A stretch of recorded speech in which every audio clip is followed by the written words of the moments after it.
इस वीडियो में हम लोग टॉप 60 प्लस सामान्य ज्ञान के क्वेश्चंस देखेंगे जो कि आपके UP constable exam, UP SI exam या फिर यूपी होमगार्ड एग्जाम सभी के लिए इंपॉर्टेंट होंगे। तो खास करके ये जो वीडियो मैं बना रहा हूँ यूपी कांस्टेबल एग्जाम के लिए बना रहा हूँ, तो आप लोग वीडियो को ध्यान से देखिएगा। देखिए इस वीडियो में आपका पहला सवाल है, सौर मंडल में कुल कितने ग्रह हैं। दोस्तों सौर मंडल में ग्रहों की संख्या टोटल हो जाएगा 8। ऑप्शन नंबर डी बिल्कुल सही जवाब कीजिएगा। 8 ग्रह सौर मंडल में टोटल है। मेरे आंसर बताने से पहले आप लोग कमेंट कर सकते हैं कि राइट आंसर क्या होगा। देखिए क्वेश्चन नंबर 2 है, सौर मंडल की खोज किसने की थी। कोपरनिकस, आर्यभट्ट, कोललेटर या फिर कैपलर ने। तो सौर मंडल की खोज करने वाले कौन है, फटाफट आप लोग कमेंट कीजिए। तो इसका राइट आंसर कीजिएगा कोपरनिकस, यानी कि सौर मंडल की खोज करने वाला इनमें से कोपरनिकस हो जाएगा। Right answer option number A है। देखिए क्वेश्चन नंबर 3, यहाँ पर क्वेश्चन नंबर डिफरेंट होंगे, कुछ क्वेश्चंस के यहाँ पर नंबर्स जो हैं डिफरेंट होंगे, लेकिन टोटल क्वेश्चंस आपको 60 प्लस मिल जाएंगे। देखिए क्वेश्चन है, सौर मंडल का जन्मदाता किसे कहा जाता है। दोस्तों सौर मंडल का जन्मदाता जो है इनमें से कहते हैं सूर्य को, यानी कि ऑप्शन नंबर डी बिल्कुल सही जवाब कीजिएगा। देखिए अगला सवाल है, अंतरिक्ष में कुल कितने तारामंडल हैं। दोस्तों अंतरिक्ष में तारामंडल की संख्या जो है टोटल हो जाएगा 89। ऑप्शन नंबर डी बिल्कुल सही जवाब कीजिएगा। 89 तारामंडल है टोटल अंतरिक्ष में। देखिए क्वेश्चन नंबर 4 है, भारत के कितने राज्यों की सीमा भूटान से लगे हैं। 2, 3, 4 या फिर 5। तो भारत के टोटल 4 राज्यों की सीमाएं जो हैं वह भूटान से लगे हुए हैं। ऑप्शन नंबर सी बिल्कुल सही जवाब है। देखिए क्वेश्चन नंबर 5 है, तुलबुल परियोजना किस नदी पर स्थित है। दोस्तों तुलबुल परियोजना की बात करें तो इनमें से हो जाएगा झेलम नदी पर। ऑप्शन नंबर सी बिल्कुल सही जवाब कीजिएगा, झेलम नदी पर। देखिए क्वेश्चन नंबर 6 है, हीराकुंड जल विद्युत परियोजना किस नदी पर स्थित है। दोस्तों हीराकुंड जल विद्युत परियोजना की बात करें तो इनमें से हो जाएगा महानदी पर। ऑप्शन नंबर सी बिल्कुल सही जवाब कीजिएगा, महानदी पर स्थित है हीराकुंड जल विद्युत परियोजना। देखिए क्वेश्चन नंबर 7 है, वायुमंडल में सर्वाधिक कौन सी गैस मिलती है।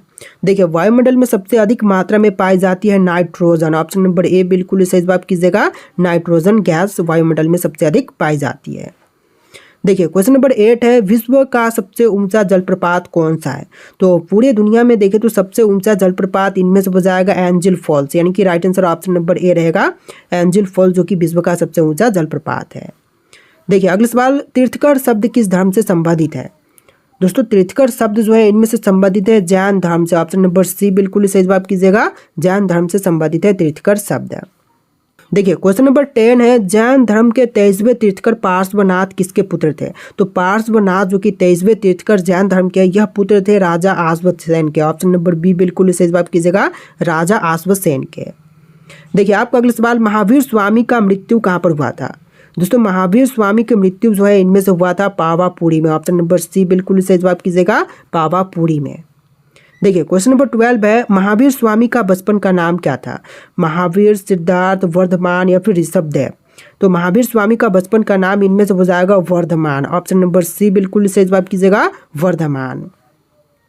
देखिए क्वेश्चन नंबर 13 है, महावीर स्वामी का मृत्यु कहाँ हुआ था। देख चुके हैं क्वेश्चन, पावापुरी में मृत्यु हुआ था। देखिए आपका अगला सवाल है, जैन धर्म में पूर्ण ज्ञान के लिए क्या शब्द है। तो जैन धर्म में पूर्ण ज्ञान के लिए इनमें से शब्द हो जाएगा कैवल्य। ऑप्शन नंबर डी बिल्कुल सही जवाब कीजिएगा, कैवल्य, जो कि जैन धर्म में पूर्ण ज्ञान के लिए शब्द है। देखिए आपका अगला सवाल है, महावीर स्वामी को ज्ञान की प्राप्ति किस नदी के तट पर हुआ था। तो महावीर स्वामी को ज्ञान की प्राप्ति जो है इनमें से हुआ था सरिता नदी के तट पर। ऑप्शन बी बिल्कुल सही जवाब कीजिएगा, सरिता नदी के तट पर। देखिए आपका अगला सवाल, महावीर एवं बुद्ध दोनों ने किसके शासनकाल में उपदेश दिए थे। तो महावीर एवं बुद्ध दोनों ने ही जो है बिंदुसार के शासनकाल में उपदेश दिए थे। ऑप्शन नंबर ए बिल्कुल सही जवाब कीजिएगा, बिंदुसार के शासनकाल में। देखिए आपका अगला सवाल, जैन साहित्य को क्या कहते हैं। दोस्तों जैन साहित्य को इनमें से कहेंगे ऑप्शन नंबर डी आगम, यानी कि राइट आंसर कीजिएगा ऑप्शन नंबर डी आगम। देखिए आपका अगला सवाल है, भगवान महावीर का प्रथम शिष्य कौन था। दोस्तों भगवान महावीर के पहले शिष्य इनमें से हो जाएंगे जमाली। ऑप्शन नंबर बी बिल्कुल सही जवाब कीजिएगा, जमाली, जो कि भगवान महावीर के प्रथम शिष्य थे। देखिए आपका अगला सवाल, महावीर स्वामी की माता कौन थी। दोस्तों महावीर स्वामी की माता इनमें से हो जाएंगी त्रिशला। ऑप्शन नंबर ए बिल्कुल सही जवाब कीजिएगा, त्रिशला, जो कि महावीर स्वामी की माता थी। देखिए आपका अगला सवाल, इस्तियादवाद किसका सिद्धांत था। दोस्तों इस्तियादवाद इनमें से सिद्धांत हो जाएगा जैन धर्म का। ऑप्शन नंबर डी बिल्कुल सही जवाब कीजिएगा, जैन धर्म का सिद्धांत था इस्तियादवाद। देखिए क्वेश्चन नंबर 21 है, द्वितीय जैन संगति का आयोजन कहाँ पर हुआ था। तो द्वितीय जैन संगति का आयोजन जो है इनमें से हुआ था वल्लभी में। ऑप्शन नंबर बी बिल्कुल सही जवाब कीजिएगा, वल्लभी में। देखिए आपका अगला सवाल, अनुव्रत शब्द किस धर्म से जुड़ा हुआ है? तो अनुव्रत शब्द जो है इनमें से जुड़ा हुआ है ऑप्शन नंबर डी जैन धर्म से। राइट आंसर क्या होगा? ऑप्शन नंबर डी जैन धर्म से। देखिए आपका अगला सवाल है, महावीर की मृत्यु के बाद जैन संघ का अगला अध्यक्ष कौन बना? देखिए महावीर की मृत्यु के बाद जैन संघ का अगला अध्यक्ष बना था इनमें से ऑप्शन नंबर का बी सूरधमन, जो कि पहला अध्यक्ष बना। ऑप्शन नंबर बी बिल्कुल सही जवाब है।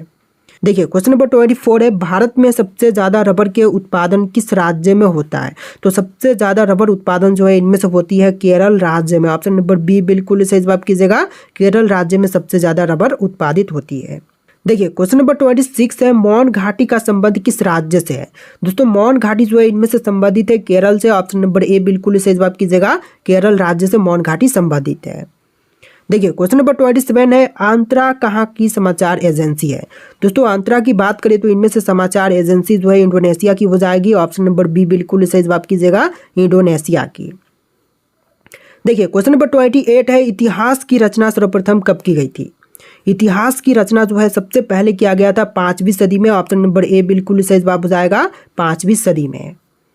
आपका अगला सवाल, मेघ गर्जन वायुमंडल के किस परत में होती है? तो मेघ गर्जन जो है इनमें से होती है सौभ मंडल में। ऑप्शन नंबर बी बिल्कुल सही जवाब कीजिएगा, सौभ मंडल में जो है मेघ गर्जन होती है। अगला सवाल क्वेश्चन नंबर 30, विश्व में सर्वाधिक वर्षा वाला स्थान कौन सा है? तो देखिए विश्व का सबसे ज्यादा वर्षा जो है इनमें से मासिन राम में हो जाएगा। ऑप्शन नंबर ए बिल्कुल सही जवाब कीजिएगा, मासिन राम में। देखिए क्वेश्चन नंबर 31 है, विश्व का सर्वाधिक लवणीय झील कौन सा है? तो विश्व का सबसे ज्यादा लवणीय झील जो है इनमें से हो जाएगा वान झील। ऑप्शन नंबर ए बिल्कुल सही जवाब कीजिएगा, वान झील।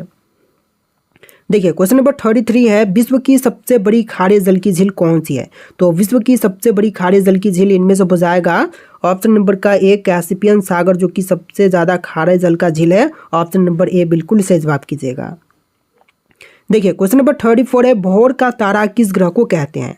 दोस्तों भोर का तारा जो है इनमें से कहते हैं शुक्र ग्रह को, यानी कि ऑप्शन नंबर डी बिल्कुल सही जवाब कीजिएगा, शुक्र ग्रह जो कि भोर का तारा कहलाती है। चलिए क्वेश्चन नंबर 35 पे, सिंधु घाटी सभ्यता के लोग किसकी पूजा करते थे? देखिए सिंधु घाटी सभ्यता के लोग जो थे इनमें से पूजा करते थे पशुपति की। ऑप्शन नंबर ए बिल्कुल सही जवाब कीजिएगा, पशुपति की। देखिए क्वेश्चन नंबर 36 है, सियाचिन ग्लेशियर भारत के किस राज्य में स्थित है? दोस्तों सियाचिन ग्लेशियर की बात करें तो यह भारतीय राज्य जम्मू कश्मीर में स्थित है। ऑप्शन नंबर सी बिल्कुल सही जवाब कीजिएगा, जम्मू कश्मीर में। देखिए क्वेश्चन नंबर 37 है, सिमलीपाल राष्ट्रीय उद्यान किस राज्य में स्थित है? सिमलीपाल राष्ट्रीय उद्यान जो है इनमें से हो जाएगा ऑप्शन नंबर ए उड़ीसा में, यानी कि right answer option number A रहेगा, उड़ीसा राज्य में स्थित है। चलिए क्वेश्चन नंबर 38 है, इतिहास का जनक किसे कहते हैं? दोस्तों इतिहास का जनक जो है इनमें से कहे जाते हैं हेरोडोटस। ऑप्शन नंबर ए बिल्कुल सही जवाब हो जाएगा, हेरोडोटस जो कि इतिहास का जनक कहलाते हैं। चलिए क्वेश्चन नंबर 39 है, पानीपत का दूसरा लड़ाई कब हुआ था? तो पानीपत की दूसरी लड़ाई जो है इनमें से हुआ था 1556 में। ऑप्शन नंबर डी बिल्कुल सही जवाब कीजिएगा। देखिए क्वेश्चन नंबर 40 है, शिवाजी को तोपे किसने प्रदान किए? तो शिवाजी को तोपे जो है प्रदान किया था अंग्रेजों ने। ऑप्शन नंबर बी बिल्कुल सही जवाब कीजिएगा, अंग्रेजों ने तोपे प्रदान किए थे। देखिए क्वेश्चन नंबर 41 है, भारतीय राष्ट्रीय कांग्रेस की स्थापना कब की गई थी? तो भारतीय राष्ट्रीय कांग्रेस की स्थापना हुआ था 1885 में। Right answer option number B रहेगा, 1885 में। देखिए आपका अगला सवाल है, भारत के किस राज्य में एक भी रेलवे स्टेशन नहीं है? तो इनमें से right answer option number B रहेगा, सिक्किम राज्य में एक भी रेलवे स्टेशन नहीं है। आपका आंसर ऑप्शन नंबर बी है। देखिए आपका अगला सवाल, नींबू का पीएच मान कितना होता है? तो नींबू का पीएच मान जो है इनमें से हो जाएगा टोटल 2.2। ऑप्शन नंबर ए बिल्कुल सही जवाब कीजिएगा, 2.2। चलिए आपका अगला सवाल, 1857 के विद्रोह को किस उर्दू कवि ने देखा था? देखिए 1857 के विद्रोह को देखने वाला उर्दू कवि जो है इनमें से हो जाएगा Mirza Ghalib. Option number C बिल्कुल सही जवाब कीजिएगा, मिर्जा गालिब। देखिए क्वेश्चन नंबर 4 है, खालसा पंथ की स्थापना किसने की थी? तो खालसा पंथ की स्थापना करने वाला इनमें से हो जाएगा गुरु Govind Singh. Option number D बिल्कुल सही जवाब कीजिएगा, गुरु गोविंद सिंह। देखिए क्वेश्चन नंबर 5 है, हीमोग्लोबिन में कौन सा तत्व पाई जाती है? तो हीमोग्लोबिन में जो पाई जाती है इनमें से हो जाएगा लोहा। ऑप्शन नंबर बी बिल्कुल सही जवाब कीजिएगा, लोहा जो कि हीमोग्लोबिन में पाई जाती है। देखिए आपका अगला सवाल, अशोक चक्र में कितनी तिलियां होती हैं? तो अशोक चक्र में तिलियों की संख्या होती है टोटल 24। ऑप्शन नंबर सी बिल्कुल सही जवाब कीजिएगा, 24 तिलियां होती हैं अशोक चक्र में। देखिए आपका अगला सवाल, हवाई जहाज के टायर में कौन सी गैस भरी जाती है? तो हवाई जहाज के टायर में गैस भरते हैं इनमें से हीलियम। ऑप्शन नंबर ए बिल्कुल सही जवाब कीजिएगा, हीलियम गैस जो कि हवाई जहाज के टायर में भरी जाती है। देखिए क्वेश्चन नंबर 7 है, चांद पर जाने वाला पहला जानवर कौन सा था? तो चांद पर जाने वाला पहला जानवर जो है इनमें से हो जाएगा कुत्ता। ऑप्शन नंबर बी बिल्कुल सही जवाब कीजिएगा, कुत्ता जो कि सबसे पहले चांद पर गया था। देखिए आपका अगला सवाल है, रामचरितमानस में तुलसीदास ने किस भाषा का उपयोग किया था? तो रामचरितमानस में तुलसीदास ने इनमें से प्रयोग किया था अवधी भाषा का। ऑप्शन नंबर बी बिल्कुल सही जवाब कीजिएगा, अवधी भाषा का प्रयोग किया गया था। चलिए आपका अगला सवाल, चार मीनार का निर्माण किसने किया था? तो चार मीनार का निर्माण करने वाले इनमें से हो जाएंगे ऑप्शन नंबर सी मोहम्मद कुली कुतुब शाह। देखिए क्वेश्चन नंबर 10 है, चित्तौड़गढ़ का किला कहाँ पर स्थित है? दोस्तों चित्तौड़गढ़ किला जो है इनमें से हो जाएगा राजस्थान में। ऑप्शन नंबर बी बिल्कुल सही जवाब कीजिएगा, राजस्थान में। चलिए आपका अगला सवाल, हवा महल किस शहर में स्थित है? दोस्तों हवा महल की बात करें तो इनमें से हो जाएगा ऑप्शन नंबर ए जयपुर में, यानी कि राइट आंसर कीजिएगा ऑप्शन नंबर ए जयपुर में स्थित है हवा महल। देखिए क्वेश्चन नंबर 12 है, किस किले को गोल्डन फोर्ट के नाम से भी जानते हैं? तो गोल्डन फोर्ट के नाम से इनमें से जानते हैं ऑप्शन नंबर बी जैसलमेर किला को, यानी कि राइट आंसर कीजिएगा ऑप्शन नंबर बी। देखिए क्वेश्चन नंबर 13 है, बाबर किस वंश का शासक था? दोस्तों बाबर की बात करें तो इनमें से हो जाएगा मुगल वंश का शासक, राइट आंसर कीजिएगा ऑप्शन नंबर ए। देखिए आपका अगला सवाल, भारत में चाय का सबसे बड़ा उत्पादक राज्य कौन सा है? तो इनमें से हो जाएगा ऑप्शन नंबर सी असम राज्य, जो कि सबसे ज़्यादा चाय उत्पादन करती है। देखिए आपका अगला सवाल है, सच या झूठ का पता लगाने वाली मशीन का नाम क्या है? देखिए सच या फिर झूठ का पता लगाने वाली मशीन जो है इनमें से हो जाएगा पॉलीग्राफ। ऑप्शन नंबर ए बिल्कुल सही जवाब कीजिएगा, पॉलीग्राफ जो कि सच या झूठ का पता लगाने वाली मशीन का नाम है। देखिए आपका अगला सवाल है, भारत के किस नदी में हीरा पाई जाती है? तो भारत की वह नदी जहां पर हीरा पाई जाती है तो इनमें से हो जाएगा ऑप्शन नंबर का सी कृष्णा नदी में हीरा पाई जाती है। ऑप्शन नंबर सी बिल्कुल सही जवाब कीजिएगा। देखिए आपका अगला सवाल है, भारत कितने वर्षों तक अंग्रेजों का गुलाम रहा था? देखिए भारत जो था यह टोटल 200 वर्षों तक अंग्रेजों का गुलाम था। ऑप्शन नंबर सी बिल्कुल सही जवाब कीजिएगा, 200 वर्षों तक। देखिए आपका अगला सवाल, कटहल किस देश का राष्ट्रीय फल है? दोस्तों कटहल की बात करें तो इनमें से राष्ट्रीय फल हो जाएगा ऑप्शन नंबर का बी श्रीलंका का। श्रीलंका का राष्ट्रीय फल कटहल है। देखिए आपका अगला सवाल, पृथ्वी पर प्रथम उगाई जाने वाली फसल कौन सी है? तो पृथ्वी पर सबसे पहले उगाई जाने वाली फसल जो है इनमें से हो जाएगा आलू। ऑप्शन नंबर ए बिल्कुल सही जवाब कीजिएगा, आलू जो कि सबसे पहले पृथ्वी पर उगाई गई थी। चलिए नेक्स्ट क्वेश्चन, माचिस का आविष्कार किस देश में हुआ था? तो माचिस का आविष्कार जो है इनमें से हुआ था ऑप्शन नंबर का बी इंग्लैंड में, यानी कि राइट आंसर कीजिएगा ऑप्शन नंबर बी इंग्लैंड में माचिस का आविष्कार किया गया था। चलिए अगला सवाल, कुत्ते के अलावा और किस जीव को बम ढूंढना सिखाते हैं? तो कुत्ते के अलावा मधुमक्खी को भी ढूंढना सिखाते हैं बम। ऑप्शन नंबर डी बिल्कुल सही जवाब है। देखिए क्वेश्चन नंबर 21 है, भारत का राष्ट्रीय मिठाई का नाम क्या है? बर्फी, रसगुल्ला, केला या फिर जलेबी? इनमें से राइट आंसर आप लोग कमेंट कीजिएगा। इस वीडियो में टोटल 60+ क्वेश्चन थे जो कि आपके UP home guard exam, UP constable exam के लिए इंपॉर्टेंट होंगे। इस वीडियो को आप लोग ध्यान से देख के वीडियो को लाइक कर लीजिएगा, चैनल को सब्सक्राइब कर लीजिएगा। चलिए फिर मिलते हैं नए वीडियो में।